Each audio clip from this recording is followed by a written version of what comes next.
All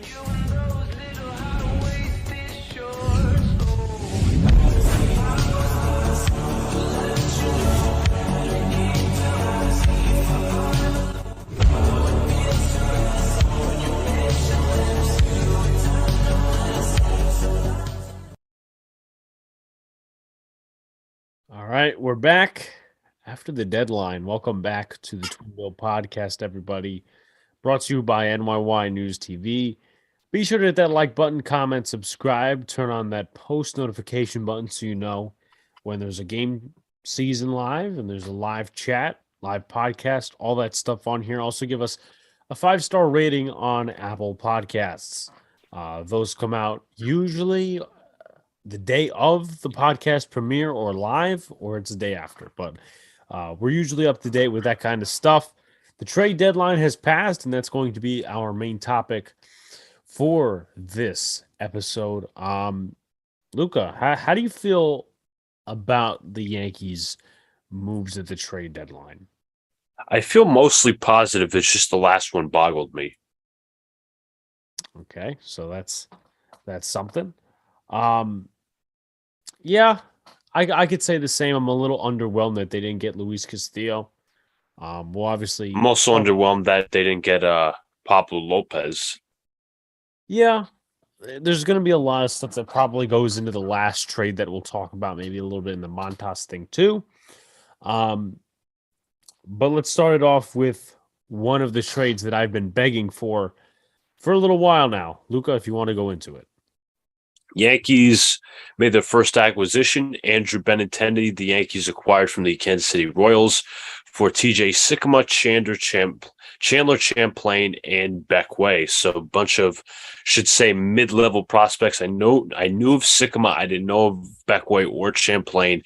Essentially, I guess that's what you're going to get for a guy like Benintendi, who is going to be a free agent after this year for a rental.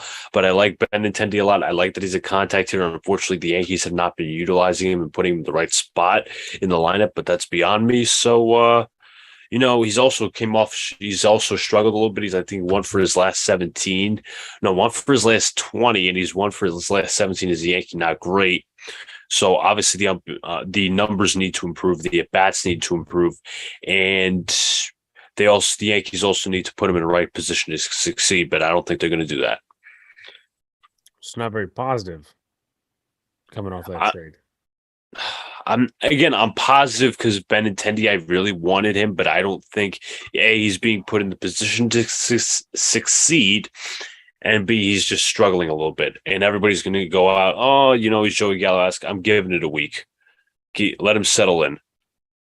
Well, let us know of his stats at the moment before we go into anything else. Benintendi this year, so far, he's hitting in the 310s. Let me see. Benintendi this season is hitting 308 with 3 home runs and 41 RBIs. This is the type of hitter he is this year. I know a lot of people obviously are concerned about his BABIP, but he struggled to start, and I think you're right on the point about him not being put in the best position. He's been hitting 5th. He's been hitting 6th. And I think that has to do with the fact that the Yankees don't really have much balance at the bottom of the lineup. We're not trying to be negative Nancy's here, but IKF, Higashioka, Trivino on a consistent basis, Matt Carpenter, No, Trevino's gotten hot of late, so you really can't say that. Well, I'm just saying on a general basis of the lineup. I'm not talking, throughout, I'm not talking through this streak. Obviously, he's been red hot. He's got 3 home runs in 2 games against the Mariners. But is he going to stay that hot throughout the postseason? Is he going to stay that hot throughout the regular season? No. So I just feel like they should have went after another hitter, in my opinion, if they were going to try to attack that bottom of the lineup. But I guess it is what it is. In a way, yeah, I do agree 95.5% that they got to put him in this role to succeed, but he's also got to start hitting the ball. He's 1 for 19. That's the number. So he might just be adjusting to the pressure. I don't want to give excuses. He's putting too much pressure on himself, essentially. So he's gotta do what he's supposed to do. That's all. Yeah. And obviously the whole theme of the Yankees lineup usually on a narrative basis is, well, all hit home runs and stuff like that. But Benintendi's not that guy. ICAP's not that guy. Hopefully Benintendi gets his act up. But also hopefully the Yankees put him in positions to succeed from now on. And that's pretty much that. I'm happy with the trade. Hopefully it works out. In your opinion, and I understand we haven't been through all the trades yet, how better did you think the Yankees got offensively with this trade? And I don't, at least that I remember correctly, the Yankees did not get any more offensive players. As far as I know, I think the Yankees got another bat at the top of the order. That should be at the top of the order, at least as a contact bat that can get on base and let the power guys behind him drive him in. Obviously, he's not been put in that position to succeed. And yeah. All right. Do you know what number those prospects were on the Yankees list? Because they weren't very high-end prospects. But obviously, Sycamore was well thought of. I'm going to check right now what number prospect he was. Let's see. He was rated. Beckway was number 21. Champlain was no mention, and 19th was Sycamore. And Sycamore was drafted a few years ago, but yes. Overall, in my opinion, it's a good trade. Hopefully, it works out. The Yankees need this type of bat, but they got to put that bat in the right position to succeed. I think it just comes down to that. And yeah, you want to go on to the next trade, which is probably what? The next biggest trade?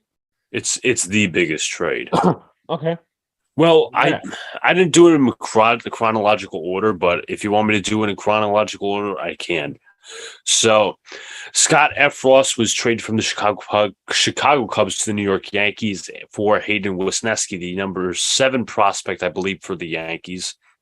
This season, Effross has pitched to a 1-4 record with a, let me see, Scott Effross. Effross this season, as I said, 1-4 record and a 2.62 ERA, 50 strikeouts in 44 and 2/3 innings, 1.07 WHIP. Getting to his more advanced stats, mostly positive when it comes to the MLB percentile rankings in Baseball Savant. But his expected stats are very good, especially when it comes to expected ERA. I know I don't take that positive to light, but it's just I'm breaking down how well Baseball Savant thinks of him. His best pitch, if you want to compare batting averages, is probably the slider. Is thrown is 40% of the time, averages around 80 miles an hour. A whiff percentage of 30.1, has a ton of movement, 29.3% put away percentage, and a slugging percentage of 196. So he's also gotten 24 strikeouts with the slider, so it's been very effective. What about his other pitches? Sinker, he's thrown about 36% of the time, averaging around, 90 miles an hour, 15.6% whiff rate, and a 38.2% put away percentage.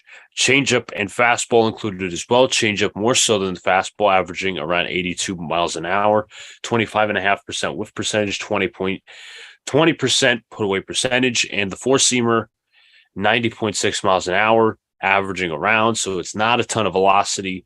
26.3% whiff percentage, and put away percentage is around 21.6. So his most effective pitch is the slider. So he's got the slider, the sinker, changeup, and the fastball. Changeup and the fastball. So it's a 4-pitch arsenal. Okay. Your general thoughts on getting him? I had a huge list of relievers that I wanted. I was like Gregory Soto, Joe Jimenez, David Robertson, David Bednar, Andrew Chafin. I think I'm missing one of Michael Fulmer as well. I got a bunch of reliever names. Michael Givens was also in the match, but I was like, when the Yankees traded for Effross, I'm like, maybe it sounds familiar. I looked at the stats and the numbers were very good, so I have nothing to complain about. Now, how did he pitch tonight against the Mariners? Pretty short. He got out of a scoreless inning. So Yeah, he ran into some trouble, got out of it real quick. Very nice. Very nice. What were your initial thoughts, though? And I know this is a concern of many, at least at the time, and now, people try to look past it a little bit. Your thoughts on them trading a guy like Hayden Wesneski for a low end reliever? And I understand, I don't know where Hoyjun Park was ranked last year. Same thing with the guy they sent with him. I think it was Diego Castillo for what do you call it? What's his face? Clay Holmes. What was your first reaction? Were you kind of shocked at the package? Overall, get your thoughts. At first, I was shocked that they gave Wisniewski up, but I realized that he is a Rule 5 draftee, that he could be lost in Rule 5 draft. So it's better that the Yankees lost him for something rather than nothing. Okay, good point. Good point there. Next trade. And this is the biggest one yet. Frankie Montas to the New York Yankees after missing out on Luis Castillo, with Lou Trivino, the reliever, for Ken Waldichuk, Luis Medina, Cooper Bowman, and J.P. Sears. Now, we know J.P. Sears played a solid role for the Yankees as a spot starter and a long reliever, so he is going to be missed, but I think we got better relievers to covet that. Luis Medina was obviously a high prospect for the Renegades. Ken Waldichuk was pitching really well in AAA, and I don't know much about Cooper Bowman. I think he's a second baseman, so they just get another one of those low-level prospects just to throw in. Well, you want to go into the stats of the two guys we acquired? Trivino didn't do too bad against the Mariners.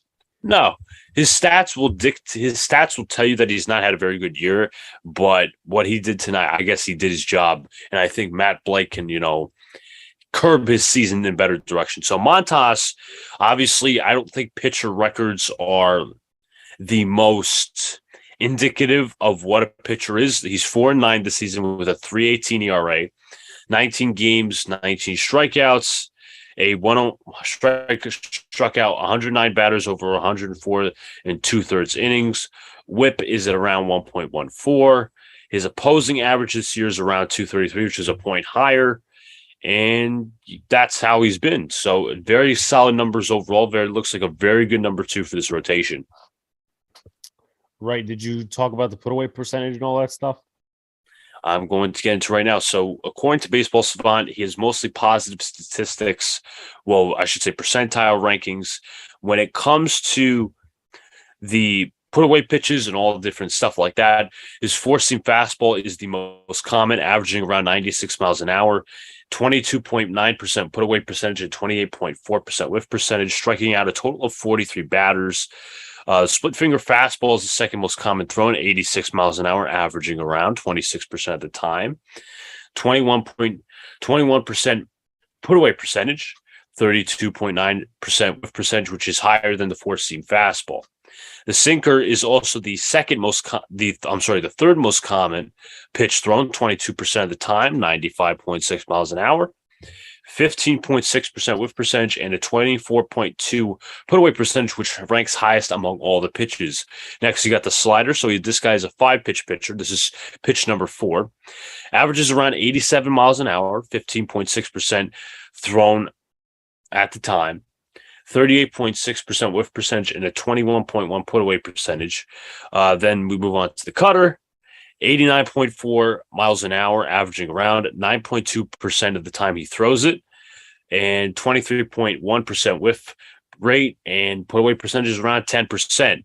If you're talking about the least hit, if you want to be even with the numbers, I'm going to say it's the split finger fastball, averaging a batting average against of 180. Okay, and that's for Montas. Montas is expected. Did you go into Trivino yet? So Lou Trivino has had a kind of a rough season. His ERA is apparently averaging around 6, so I'm going to give you guys the numbers right now. Trivino, not Trivino, folks.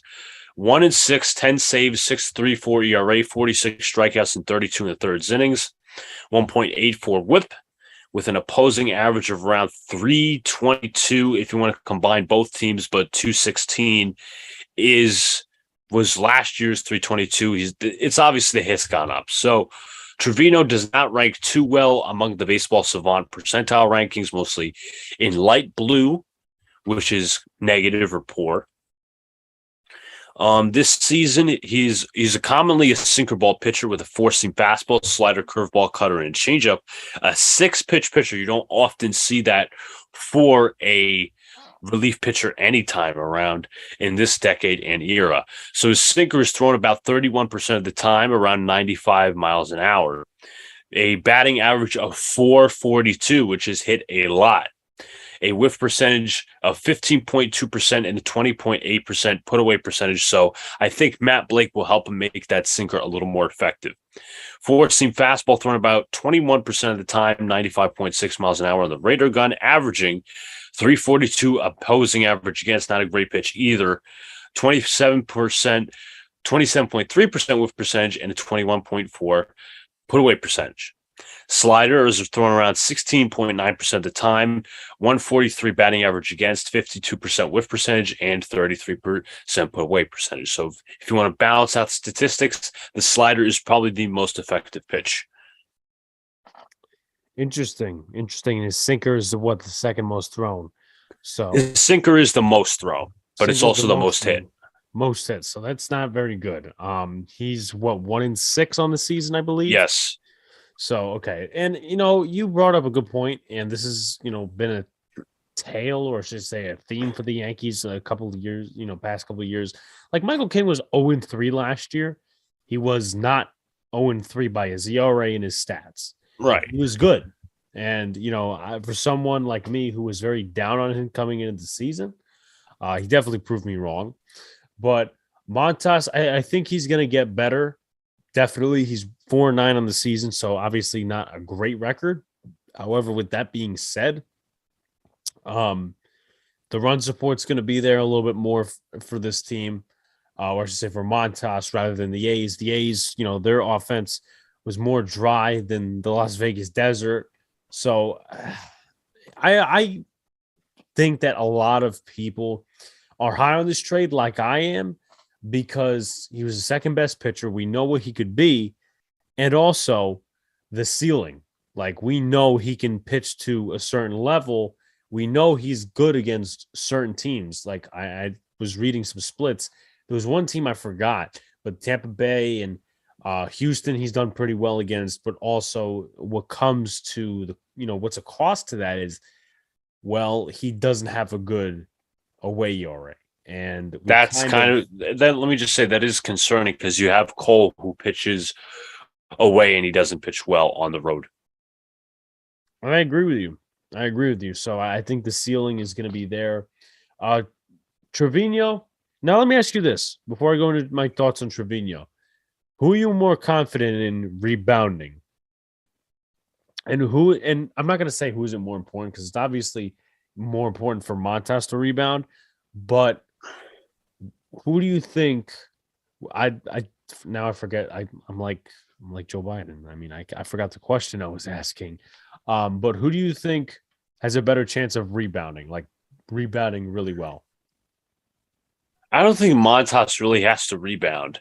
I don't think he has very good stuff. He has elite stuff. It's just that, obviously everybody looks at the statistics and then they just don't watch the game. So I think Montas is also going to pitch better with more run support. So you have that. Trivino, I think he'll be better. He's not going to be super elite with the Yankees, but I think he'll become eventually reliable. Yeah, down the line. The Yankees need pitchers like that. I mean, Albert Abreu gave a run tonight. I'm not so clear cut on him. Lucas Lidge, who almost got dealt. There's my water bottle. Almost got dealt to the Dodgers. If they would have dealt him, if they would have dealt him to the Dodgers, why not send him with the Joey Gallo trade? Which I forgot honestly happened, because I'm so focused on the Monty trade, so focused on this trade and the Effross trade that I forgot about the Gallo trade. But overall, your thoughts to finish up on this whole Oakland Athletics trade? Yeah, I think it's a very good trade for the Yankees. Obviously, the Yankees missed out on Luis Castillo. I'm still kind of a little raw in the side about that. I'm not exactly happy, but I'm glad we got Montas instead of trying to settle for guys like Quintana or Syndergaard. Like, I guess second best option is right better after the first. So Yeah, and a lot of things are going to be discussed after these trades by me and Luca, of course, on this podcast. Which what am I saying by that?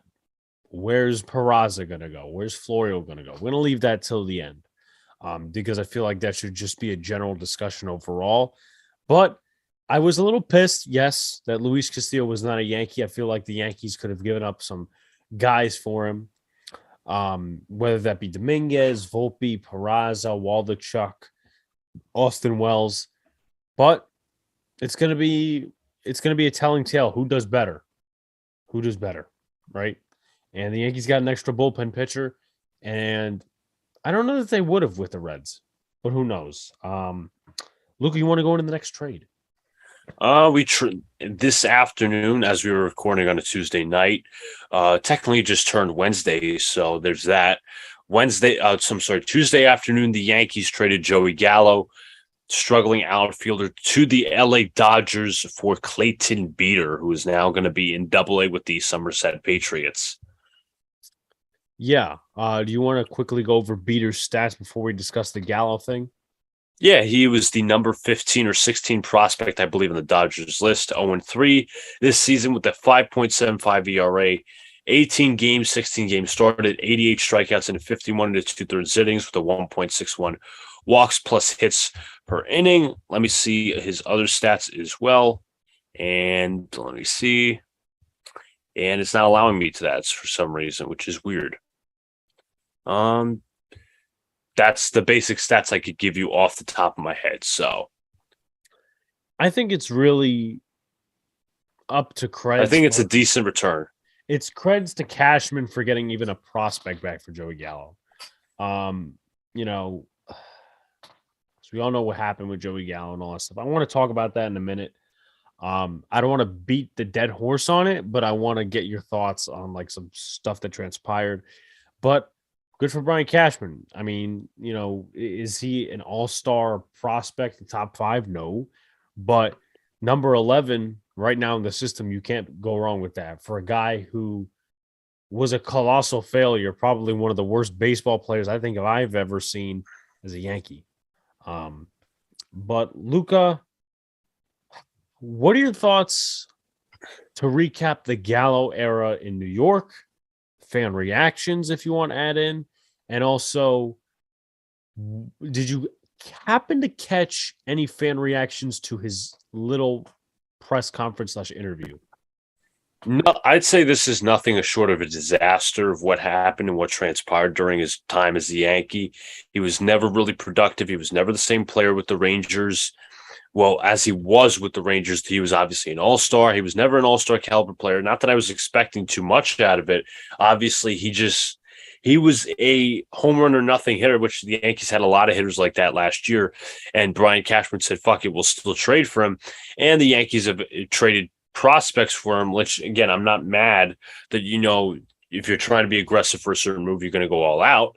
But now those prospects are probably doing well in the Rangers system. I know Glenn Otto is up in the big leagues. Josh Smith, I think, was doing well. So you have I think I could say if those guys pan out, I think the Rangers won that deal.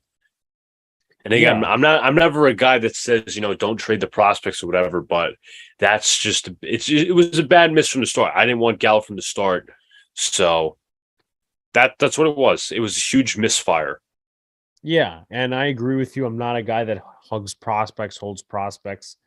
I would have taken Volpe for anybody as long as they were a valuable piece. Like, I kind of want to get it when we get to the Cardinals trade. I want to get into Rodon and Lopez because I feel like a lot of people are either disregarding that and some people are talking about it, whatever. But that was just a bad trade. I didn't want Gallo. I outside of the tick and the stuff that got to his head, I didn't expect him to produce. He was a hitter in the Yankees lineup that was the worst of the kind. Home run or nothing. Judge, good season. Stanton, good season. Rizzo comes along, smoothens out that lineup that was right-handed dominant, excuse me. But I just never thought that was a good deal. They had way too many of those type of hitters, and it didn't get them anywhere. Right. Last year it didn't. And this is not being negative. This is just reflecting on his time here. And, we can feel bad for him and say, well, the New York market, this, that, and the other thing, whatever, how you want to feel. He didn't want to change his approach. And here's the thing with that. It's a team sport. You want to play in an individual sport. And, I've had coaches tell me and other teammates this before, not as like, oh, well, someone's scolding me, but just just telling you, if you want to play an individual sport, go play tennis. Boxing. You won't hurt anybody. There's a lot of individual sports. And he didn't want to change his game slightly to be more productive in the Yankees lineup, where we wouldn't have to shake our heads and say, well, this guy's an automatic out. I just thought that was a little bit selfish right there, but it is what it is. The era is over. I thank God that it's over, to be real, because I could not stand watching Joey Gallo. Like, Joey Gallo, I'm not kidding, was the worst player I think I've ever seen in my entire life in his Yankee span. I don't think that was, you said, what was it? Nothing short of a disaster, in your words. Exactly. Nothing short. But Brian Cashman somehow righted his wrong in a way by getting Benintendi. For right now, at least, we haven't won any championships or nothing. These moves have to go into fruition. But with that being said, you got Benintendi and you got a guy who's the number 11th prospect. So, Luca, you want to lead us into the next trade? So the final trade the Yankees had was trading Jordan Montgomery for Harrison Bader. Now, Bader is an injured outfielder from the St. Louis Cardinals. He's a great fielder in center field. So the Yankees are hoping when Bader comes back, he'll be the center fielder so they can protect Aaron Judge's legs. Benintendi would be in left field. So I guess he would get to start over Aaron Hicks. Aaron Hicks would be likely the fourth or fifth outfielder. Personally, if you had a trade, listen, we all thought we were doing our live stream, and we all thought when Jordan Montgomery was getting traded to the St. Louis Cardinals that a follow-up trade was going to happen where the Yankees were going to get Rodon, where the Yankees were going to get Pablo Lopez from the Miami Marlins. That didn't happen, and it makes this move a lot questionable. For a guy who's injured, listen, Jordan Montgomery doesn't have plus stuff. There's no worry about that. But now the back end of that rotation just becomes more of a question mark. Obviously, Nestor, fine. Right now you have Montas, you have Garrett Cole, you have Nestor, you have Tyone, and you have Domingo Germán or Clark Schmidt. So that's to be determined. Now, the Yankees they don't have a ton of pitching depth up here in the big leagues to start immediately for guys who could come in and start. Same thing with AAA. Like, Waldichuk was the closest, top prospect pitcher there was in the Yankees trade him for a good reason, though. Also, Hill before he got injured. Luis Hill before injury. Davy Garcia before he fell off the face of the earth. But overall, it's a questionable move. It's probably like my least favorite move. Like, overall, you could say Cashman did a good job at the deadline. He did what he needed to do. But in no way am I saying, listen, when I saw Bader, because, again, I'm going to say it again. When Bader was coming here and Jordan Montgomery was being traded, I thought the Yankees were going to go out and push for a guy like Rodon or Pablo Lopez because we saw the reports from John Heyman. And ultimately, that's what didn't happen. And it makes the move a little head scratching. Everybody's like, oh, at least we got Jordan Montgomery, this, and this. That back end of the rotation is going to be even more questionable. Listen, Clark Schmidt, if the Yankees finally give him that opportunity, I'll be blessed. But overall, still head scratcher. Even if Domingo Germán still pitches, it's a head scratcher. I was weirded out. Now, first reaction, I said, okay. And I'm sorry to interrupt, Alex. And people are like, oh, well, the fifth spot doesn't matter in the playoffs. But we have to get to – there's a bridge before the playoffs. We got to keep winning as many games as possible to get ahead of the Astros. And the back end, we need some help on the back end. I'm hoping Clark Schmidt's the answer. It can't be Germán. Yeah, I mean, I was just weirded out in the long term thinking in the long scheme of things when I thought it out in my head. First, I'm like, okay, Harrison Bader, that's not totally bad. He's an outfielder and he's been a Gold Glove winner and he's a decent hitter, right? Nothing too powerful with the bat. Someone who could give Judge some time to rest his legs in center field. And then we traded Monty. Once again, I thought the same thing as you. The Yankees are going to go out and get a Pablo Lopez. They're going to go out and get a Carlos Rodon. And people are saying, well, I don't know if I'm going to go ahead and trade Anthony Volpe or a top prospect for Carlos Rodon. No, I don't think that was the case. I think people were questioning Glaber because I know Glaber popped up in the rumors, especially for Lopez. Would you trade Glaber Torres for Pablo Lopez? Yeah, I would. I mean, he's not untouchable. Yeah, let's stop acting like he's untouchable. You have LeMahieu, you have Carpenter at first base, you have Rizzo first base, whatever. But I know people will say, "Oh, well, the opt out, this, and this." He's worth the money. He's worth the $22 million. If you take a guy like you got Garrett Cole, you got Montas, you got Rodon, then I would say we might actually be going to the World Series. But they didn't do that. Monty, okay, trade him away. His shit is plain as vanilla. I like his arsenal's very vanilla. Yeah, it's very vanilla. He takes too much time on the mound. Whatever, you have your grievances with him or whatever. He should have went. People are still defending Monty. I don't know why he hasn't been good the last few starts, but it even it's just a weird thing to not get anyone back there. Like we said this at the end of the Donaldson trade, there has to be another move. This can't be the final move.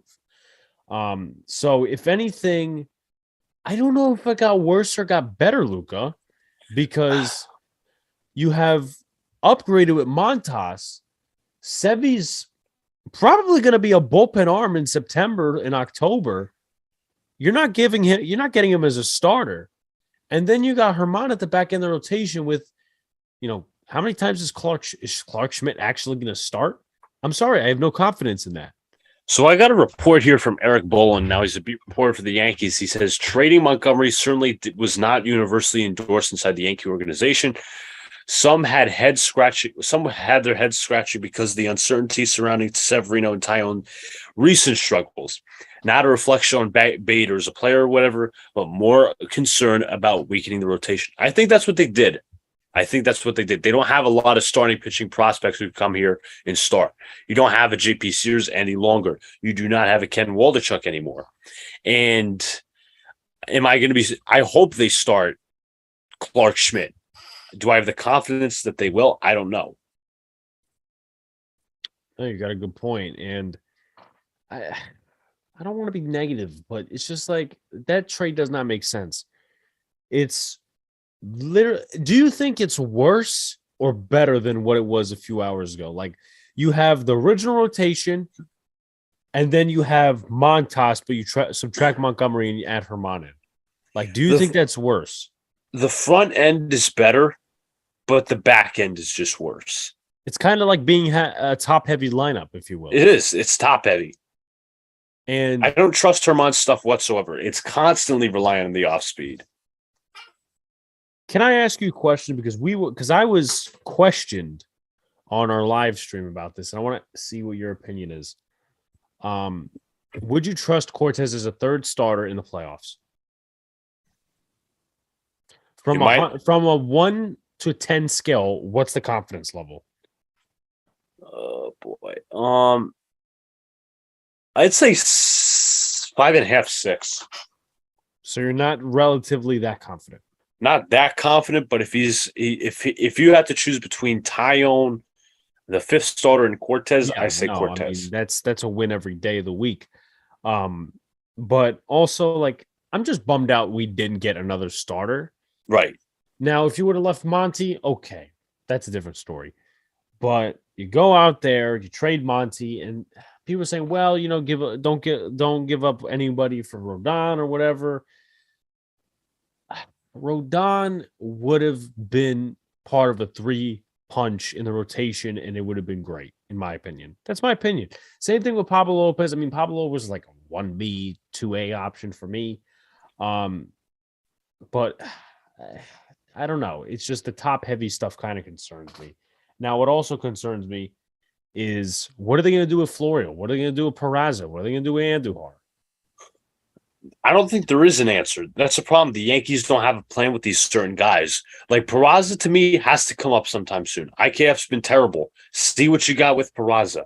Florio, there's no room for him. So you might have to just trade him or, send I him. didn't get the Harrison Bader stuff. You can't really. I'm not saying you can trade him because you really can't. But I think the Yankees should have just shipped him off and Andujar off as add-ons on a certain trade. I don't know what trade that would be. Well, I mean, I thought they were going to trade him. I didn't really get the fact, okay, Bader, but you got Florio in the minor leagues. Like, that's the one thing I'll say. I'm never a prospect hugger, but Florio, he could be good with defense. You don't need great defense. You need solid defense. He potentially has, the power, but you need to give him reps. And that's what the Yankees haven't been doing, which is the unfortunate part. But Luca, final thoughts, give a grade. Yeah. I'm going with a B+ deadline.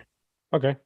I think the Yankees didn't overpower it. It was not the ideal deadline. There is a perfect deadline, but that the Yankees are not going to do that because of certain, things that they want to protect, certain golden boys.